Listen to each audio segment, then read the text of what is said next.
Custo de vida, emprego e desemprego, cesta básica, tarifas públicas, salário mínimo. Agora, na Brasil Atual, a análise do DIEESE. E nós vamos conversar agora com o economista do DIEESE, Gustavo Monteiro. Bom dia, Gustavo. Bom dia. Ontem, uma reportagem da revista Piauí trouxe alguns dados a respeito do crescimento da informalidade no Brasil e no final de 2021 o número de ocupados era 0,2% do que no final de 2019, mas os trabalhadores por conta própria haviam crescido 6,6%, segundo dados do DIEESE. E aí, quando a gente observa o rendimento médio de quem se tornou autônomo durante a crise sanitária, Gustavo, esse rendimento é 69% do recebido por quem já trabalhava nessa forma antes. Então, a gente teve aí não só um decréscimo na remuneração, mas também na própria proteção social, já que são cargos, trabalhos informais. Então, além de ter esse crescimento do trabalho por conta própria, nós também vemos ele mais precarizado ainda, Gustavo? Isso é exatamente isso que está acontecendo. Esses trabalhadores, eles em geral ganham menos, né, como você já citou, ganham 69% do salário dos que já estavam antes, e também tem uma informalidade maior, né? A gente viu pelos dados da PNAD, do IBGE, que só um quarto deles tinha contribuição para a Previdência ou registro no CNPJ. Então, o que a gente está vendo é uma criação de trabalho em ocupações, em profissões que geram menos rendimento e que por isso pagam menos, o que indica que esses trabalhadores eles estão indo para trabalhar por conta própria, não por uma questão de empreendedorismo, mas por uma questão de necessidade mesmo. São aqueles que estão fazendo bico, as pessoas que estão se virando para conseguir trabalho nesse tempo de crise. Esse é um ponto importante para se ressaltar, Gustavo, porque às vezes as pessoas, principalmente algumas matérias da mídia tradicional, costumam tentar romantizar falando de empreendedorismo, mas nesse caso, inclusive por esses dados da própria remuneração e das condições de trabalho piores, não dá para falar disso, né? Realmente são pessoas indo em busca da própria sobrevivência em postos de trabalho precarizados. É isso que parece, né?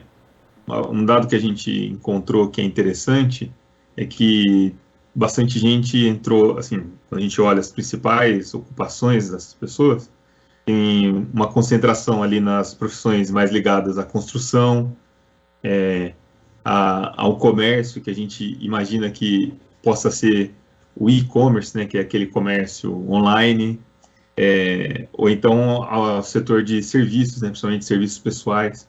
Então, são setores que eles são exatamente esses que as pessoas usam em tempos de dificuldade para conseguir um trabalho, um bico.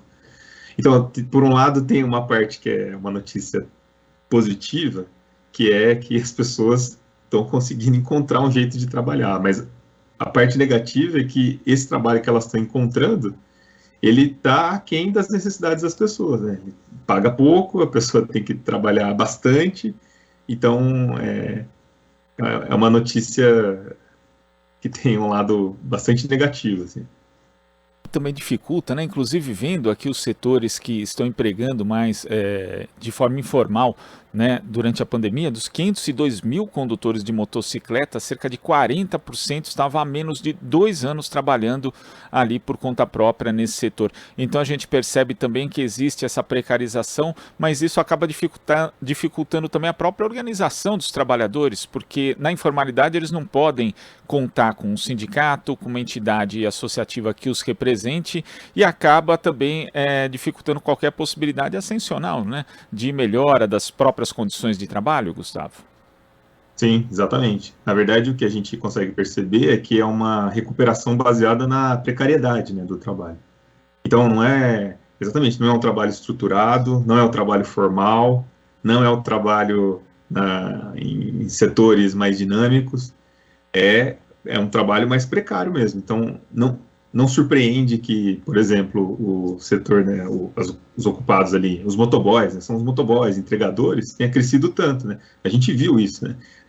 Esses são os números que o IBGE traz para a gente, né, a partir da pesquisa, mas a gente consegue ver isso no mundo real, né? A gente consegue perceber que as pessoas elas estão dando um jeito de se virar. E uma coisa que acaba acontecendo, né, além dessa desorganização, dessa precariedade, e daí da falta de organização entre os trabalhadores, é que muitos desses trabalhos, eles são realmente, assim, o jeito que os trabalhadores estão encontrando para se virar. Então, o trabalhador entra, ele exerce essa ocupação por um tempo, né, e se ele conseguir alguma coisa melhor, ele vai sair. Então, é um trabalho também que tem alta rotatividade, vamos dizer assim, né, a pessoa, ela entra não para ficar trabalhando com isso. Isso também dificulta a organização, né. E também aprofunda, né, a gente traz no estudo, acaba aprofundando também, se não aprofundando, acaba persistindo as desigualdades que a gente já vê no mercado de trabalho como um todo, né. Então, mulheres, negros, nesse trabalho por conta própria, eles também ganham menos do que os outros, né, o mercado de trabalho em geral. Então, também nesse sentido, é um trabalho que não é inclusivo, ele acaba reforçando a desigualdade, e também ele acaba, de certa forma, ele mostra como o mercado de trabalho, apesar de estar se recuperando, ele ainda está longe de voltar a realmente ser o que era antes da pandemia, antes das crises que a gente passou, porque ele não está um mercado de trabalho dinâmico, em que as pessoas estão entrando com facilidade, os jovens estão saindo da escola e entrando no mercado de trabalho. Então, as pessoas estão encontrando dificuldade para conseguir uma boa inserção no mercado de trabalho. E isso é muito prejudicial para os trabalhadores, acaba sendo prejudicial também para o consumo das famílias e acaba tendo uma implicação na própria economia, que não consegue crescer ali porque fica dependente desses rendimentos muito baixos, né? E, Gustavo, tem um dado que você citou também que é importante nesse estudo, que no quarto trimestre de 2021, 74% dos trabalhadores autônomos que haviam passado essa condição até 2 anos, ou seja, nesse período dentro da pandemia, não tinham CNPJ e nem contribuíam com a Previdência Social. 74%, sendo que para quem está nessa condição há mais de 2 anos, o percentual é menor, de 58%. Isso também acaba, além do, obviamente, a gente estava falando há pouco aqui dos motoboys, né, que é uma categoria sujeita a acidentes, quer dizer, se a pessoa tiver ali qualquer tipo de imprevisto, não vai poder acessar, por exemplo, o auxílio-doença ou algo do gênero, mas também tem a própria questão da aposentadoria, porque nós tivemos uma reforma da Previdência que dificultou o acesso à aposentadoria, e se a pessoa não contribui, obviamente vai ter muita dificuldade mais adiante. Isso também acaba comprometendo o futuro mesmo, o futuro econômico, não só econômico, mas também do ponto de vista social de muitas famílias no Brasil? Sim, com certeza. O que acontece é que, como esse trabalho ele é baseado na precariedade, né, muitas das pessoas elas realmente não pretendem continuar com esse trabalho. E daí, como elas também não esperam ganhar um rendimento muito alto, que é o que os dados mostram, inclusive, vai ter uma dificuldade para se formalizar mesmo. A pessoa nem vai atrás, né?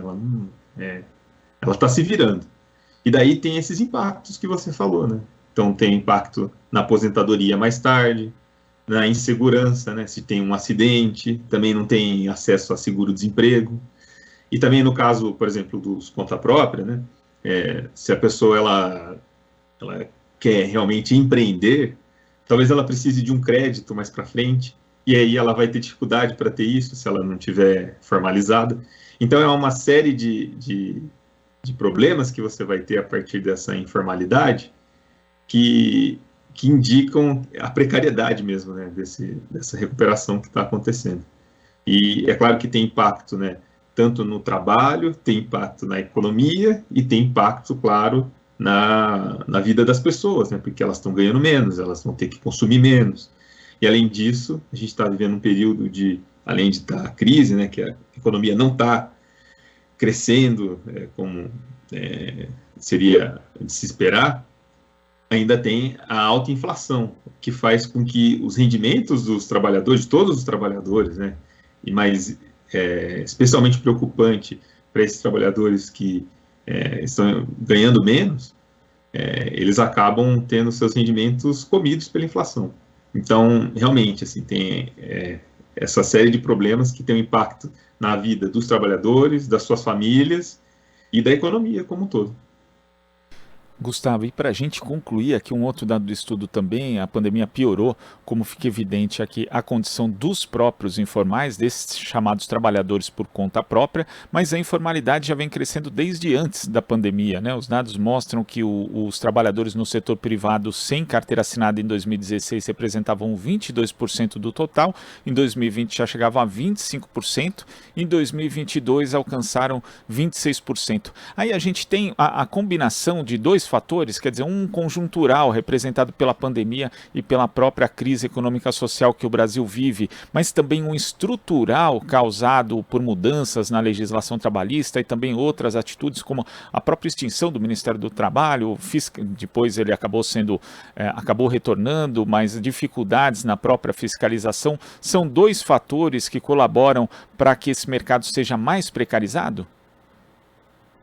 Sem dúvida, né? A gente está vivendo um momento de crise aguda, intensificada pela pandemia, mas realmente a gente não estava vindo de um bom momento, né? A gente já estava vendo esse aumento da informalidade, né?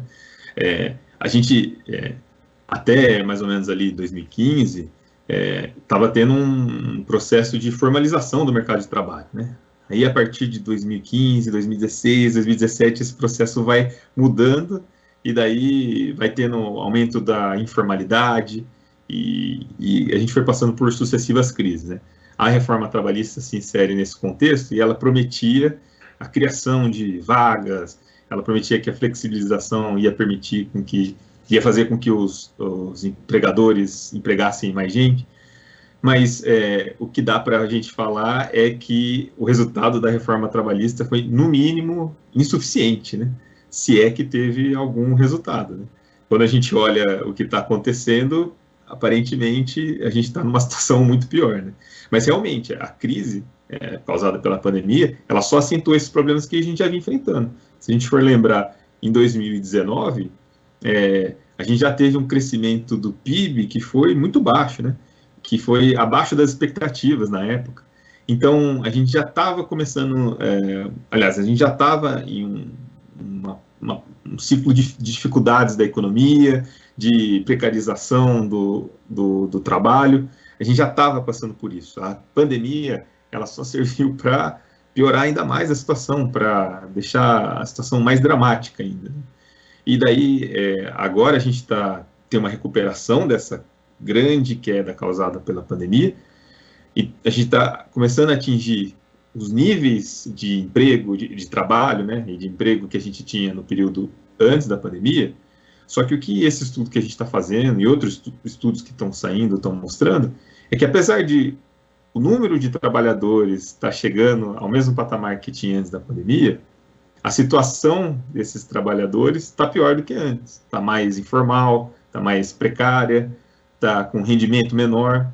Então, é isso que está acontecendo, né? A gente está tendo uma recuperação do patamar que a gente tinha de antes da pandemia, mas numa situação pior do que a gente tinha antes.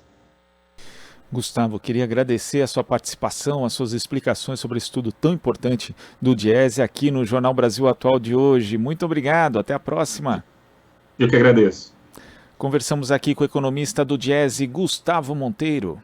Você está ouvindo Jornal Brasil Atual. As notícias que os outros não dão.